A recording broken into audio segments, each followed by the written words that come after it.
Au nom du Père et du Fils et du Saint-Esprit, Amen. Le Seigneur soit avec vous. Mes frères, mes sœurs, nous célébrons le deuxième dimanche de l'Avent dans cette année liturgique A. Les textes qui nous sont proposés en méditation nous invitent à la vraie conversion. La conversion qui nous aidera à préparer le chemin du Seigneur. Dans la première lecture tirée du livre des prophètes Isaïe, au chapitre 11, versets 1 à 10, Isaïe parle de l'esprit qui reposera sur les rameaux de la souche de Jessé. Ici, on comprend qu'il parlerait du Messie, de Jésus, qui prendra le trône de David. Il cite 6 dons de l'esprit. Esprit de sagesse et de discernement, esprit de conseil et de force, esprit de la connaissance et de la crainte du Seigneur. Ça fait 6, ça fait 3 couples d'esprit. Et dans la tradition de la Septante, on citera aussi la piété, qui peut aussi signifier la crainte du Seigneur, pour faire ce qu'on appelle les 7 dons de l'esprit.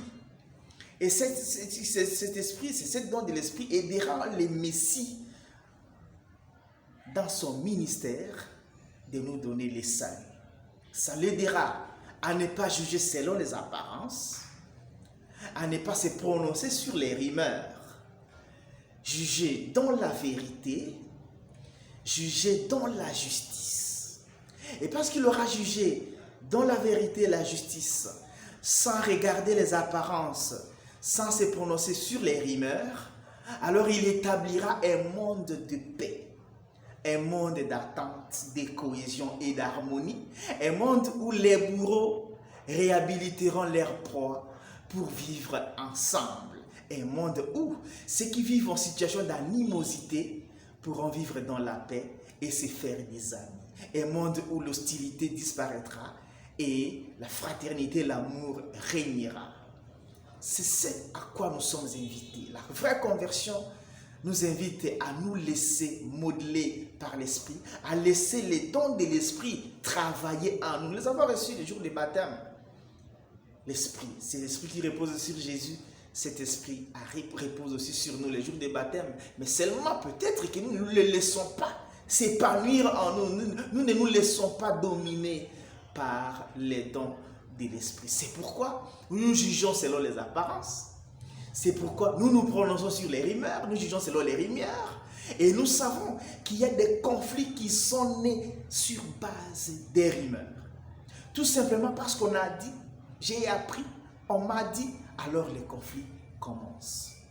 Il y a des divisions fondées sur les rumeurs.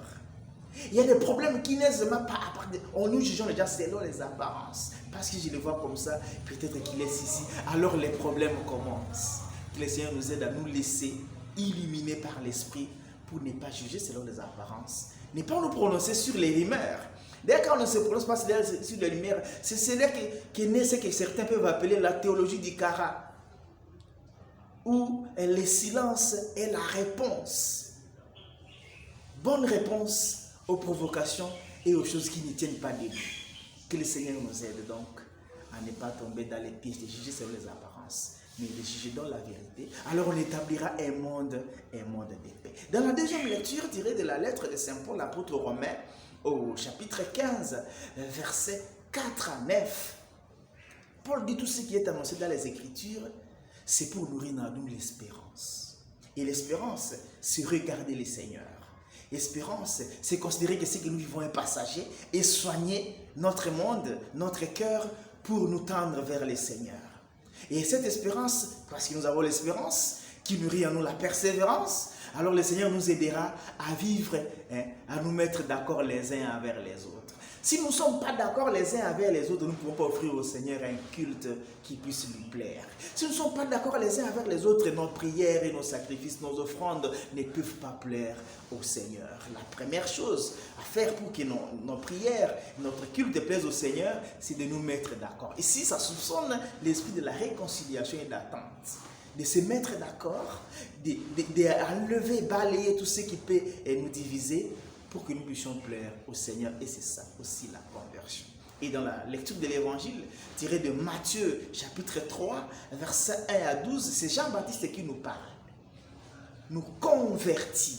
Et il insiste, il dit, produisez les fruits de la conversion. C'est-à-dire que la conversion n'est pas une théorie, tout simplement, mais la conversion doit être pratique. Montrer dans notre vie un témoignage de vie qui fait que nous puissions, dans le monde, être les témoins de l'évangile, être la lumière de Christ par nos œuvres. Et quand il dit aux Sadducéens et aux pharisiens, ne dites pas nous avons Abraham pour père et nous avons ses pierres, c'est parce qu'il veut nous faire comprendre que la conversion n'est pas un héritage, ce n'est pas un acquis. La foi n'est pas un acquis, la foi n'est pas un héritage. On ne peut pas seulement dire qu'on a Abraham, ça suffit, et nous avons directement le salut, nous avons directement la foi. Non, ça demande l'effort personnel. Et cet effort personnel de conversion nous aide aussi à être les témoins de l'évangile. Que le Seigneur nous aide à faire un effort quotidien de conversion. La conversion, ce n'est pas un travail du passé. La conversion, ce n'est pas un travail de l'histoire. La conversion, c'est un travail de chaque jour. Faire l'effort chaque jour de nous adapter à la réalité du Seigneur, de nous adapter aux réalités d'en haut et être témoin. Que le Seigneur nous aide à préparer les chemins, à faire un toilettage du cœur. En fait, ce dimanche, nous sommes invités à faire un nettoyage du cœur parce que nos cœurs sont infectés par des problèmes, des rumeurs, des conflits.